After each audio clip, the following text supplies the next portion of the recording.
With so many news stations already declaring Joe Biden to be the winner of the election, it would reasonably lead some of you to believe that the election is over.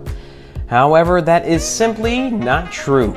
There are still outstanding legal challenges that need to be overcome before we can declare a still unofficial winner, because again, we do not choose the president by popular vote.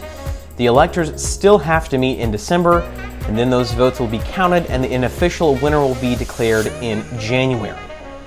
However, it would actually suit us better to examine in depth the outstanding legal challenges that the Trump campaign has already filed that could potentially change the outcome of the election. So we'll get into all of that right here, so don't go anywhere. I'm Ben Leach, and this is The Ben Leach Show.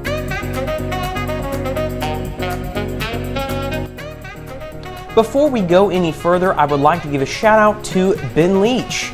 Now I know you're thinking, I'm Ben Leach. However, there is another person named Ben Leach who watches this channel and has said that my channel pleases him. So thank you so much for commenting, and I'm glad that I can make a fellow Ben proud.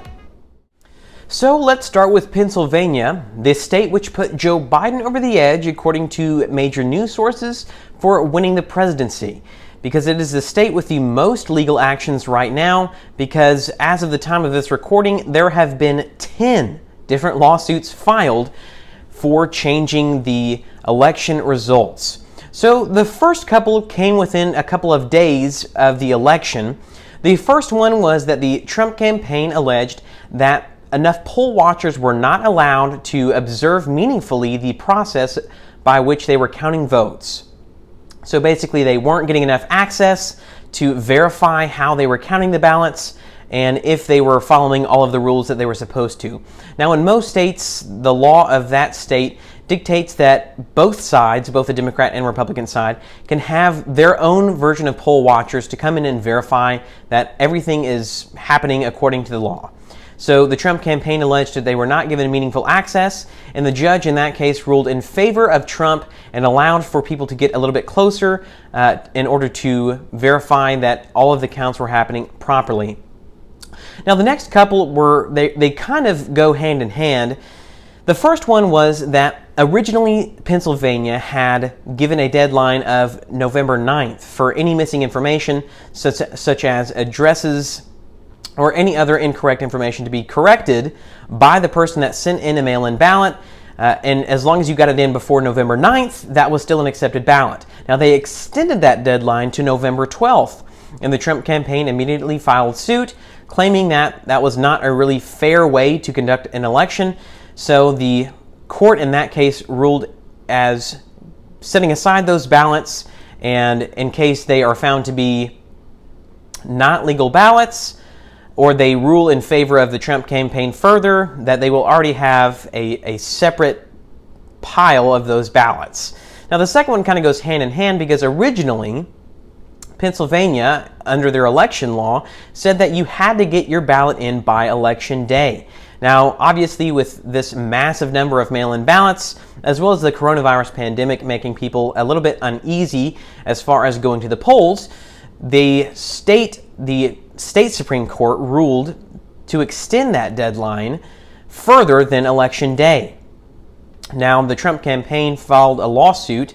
Actually, it wasn't the Trump campaign, it was the Republican Party filed a lawsuit claiming that that was not a fair election practice and that they should instead put those also in a separate pile, just in case after the election results have been verified, if they find or rule in favor of the Trump campaign, and they shouldn't have extended the deadline, that they will already take both of those piles and invalidate both of those sets of ballots. So those are a couple that kind of go hand in hand. So the last one in those couple of days explains the fact that they should not go ahead and certify the results of the election, and instead should seek to allow time in order for other legal challenges to be pressed, which would mean that 680,000 votes would be found invalid, or they would be kind of hanging in the balance between either being accepted or not accepted. Now, on November 11th, there were 6 lawsuits filed across the state, 8,000 of which include technical issues on those ballots for them to be invalidated. and another 2,000 of those alleging different voter fraud or different issues with those ballots, so that they should also not be accepted. So we will kind of have to await and see the results of the final count 1 in Pennsylvania, because you can't really do anything as far as recounts or as far as examining the total voter number as a whole until we get a certified result, and then the courts in that case would come down with a final judgment if enough evidence has been presented, because still it's not enough to allege. You also have to provide definitive proof in the form of eyewitnesses, in the form of any physical evidence of pictures or videos that would come forward, because that might actually change the results of the election in Pennsylvania. Now again, I have to say that the burden of proof is on the Trump campaign here to prove not only that there was fraud, but that fraud was meaningful enough to cost him the election in Pennsylvania, which is a heavy ask, but again, that doesn't mean that it's impossible. So the second state that had a lawsuit that we will talk about is Georgia. And this came very shortly after the election, in which the Trump campaign asked to also set aside ballots that were brought in after Election Day so that they could be individually verified and that a court could later make a decision if the vote came down to a very close margin, if those could be found invalid. However, that motion was denied. However, they will have a by-hand recount, which I will explain a little bit later in this video what that means and how that could change the results of the election. The third state is Michigan, and there is some significant legal challenges that have just happened within recent days that we will get to. But first, there was a lawsuit filed on November 4th, also asking to halt the counting of ballots to ensure that they could verify that all of the rules of the election were being followed. However, this motion was denied by a judge because of the sheer volume of votes that had already been counted, and that the remaining ballots didn't actually outweigh the ballots that had already been counted. So that motion was denied. However, November 10th, they filed another lawsuit. The Trump campaign filed another lawsuit saying that they should not certify the results in Michigan because there were extensive claims of voter fraud. There had already been over 100 sworn affidavits by various poll workers and poll watchers that have claimed different versions of voter fraud happening. However, these claims have been contested by local officials, but we will again have to await and see the evidence that is put forth and how a judge would potentially weigh in on that legal issue. But if that were to go through, it could also mean very different results happening in Michigan. So the next state we will talk about is Arizona. Now in Arizona, there was briefly a case about, you might have heard this in the news, you might have heard the buzzword Sharpiegate, meaning that some people alleged that their votes were not being counted because they used a Sharpie to fill out their election ballot. Now, since then, that case has actually been dropped, but the Trump campaign, as well as the Republican Party in Arizona, has filed a subsequent suit on November 7th, alleging some of the same things, but mainly claiming that about thousands of votes were not correctly counted in favor of Trump, and that there were other issues with counting the ballots, not just Sharpies, but otherwise, that prohibited counts for Trump being counted.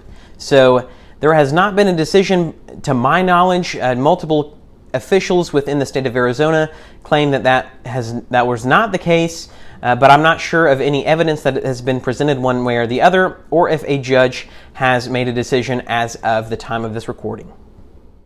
And the last state on the list is Nevada. So in Nevada, there was a lawsuit filed on November 5th that alleged that over 3,000 ballots were made ineligible because the people that submitted those votes no longer lived in the state and thus no longer were registered to vote in Nevada. I'm not really sure how you're supposed to say that, honestly, but look, sue me if I'm saying it wrong. Don't sue me. Anyway, so they claimed that there were thousands of people that voted illegally in that state. However, that motion and that lawsuit was dismissed and denied the following day because there was not enough evidence to support that claim as of that time. Now, no further legal action has been put forth in that state, but we will wait and see. That doesn't mean that no other legal action will be put forth if they were able to collect more evidence. And finally, we will wrap up with pivoting to potential recounts. So Georgia has already declared that they will have a by-hand recount after all of the election counts and votes have been submitted. Now, how a recount works can be a couple of different ways, but the way a by-hand count works is simply how it sounds, because every single vote, that means over 5 million votes, will be recounted by hand to verify that each ballot is legal, that there's no technical issues with any information missing, or that they can double check with the voter registration and signatures to make sure that every ballot that has been cast is cast legally. They will then form those into 2 piles, one for Trump, one for Biden, and then they will have a machine that counts all of those piles. So once we get all of those, we will have a definitive result of the election.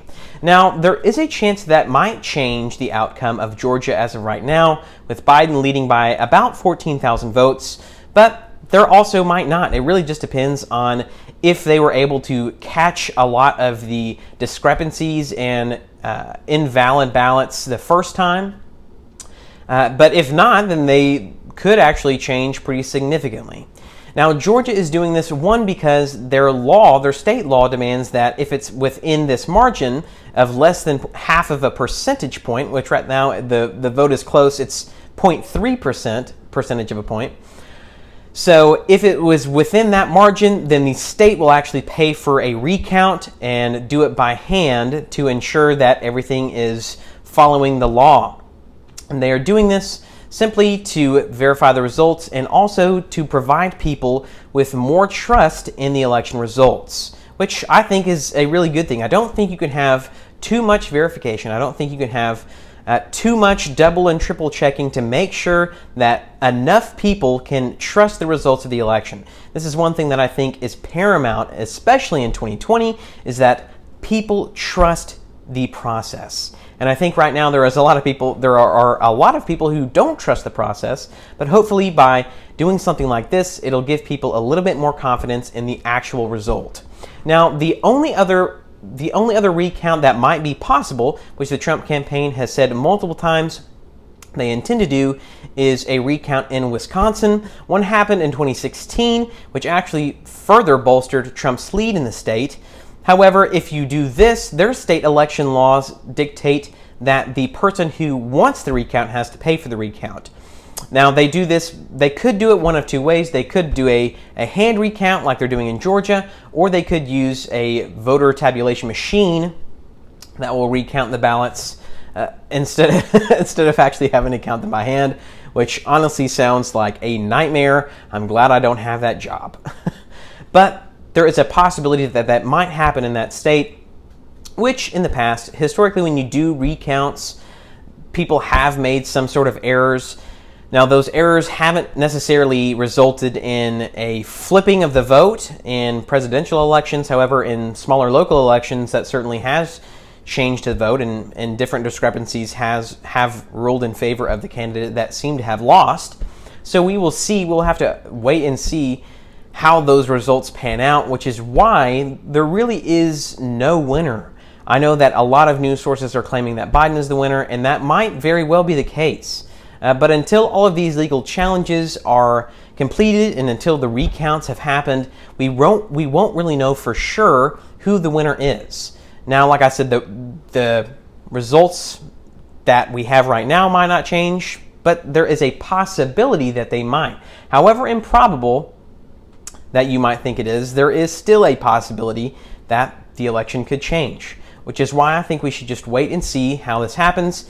At the time of this recording, there hasn't been any results out of North Carolina. However, we will expect today to have at least some sort of information as to where the final count ended up in North Carolina. So we will have more information then. Now, Monday, I am finally done with covering the election because I think that I have kind of exhausted everything that might be confusing to some people. And I think that we can pivot again to talk about more things surrounding just government in general that you might be confused about. and that would actually just give you some very good insight. And another thing that I am telling you for the first time is that I think now that this election is over, and now that I can focus more on my content, that I'm actually going to be dropping down to 1 video a week. And I know all of my loyal listeners are very disappointed because they love the twice a week content, and I would love to deliver it to you.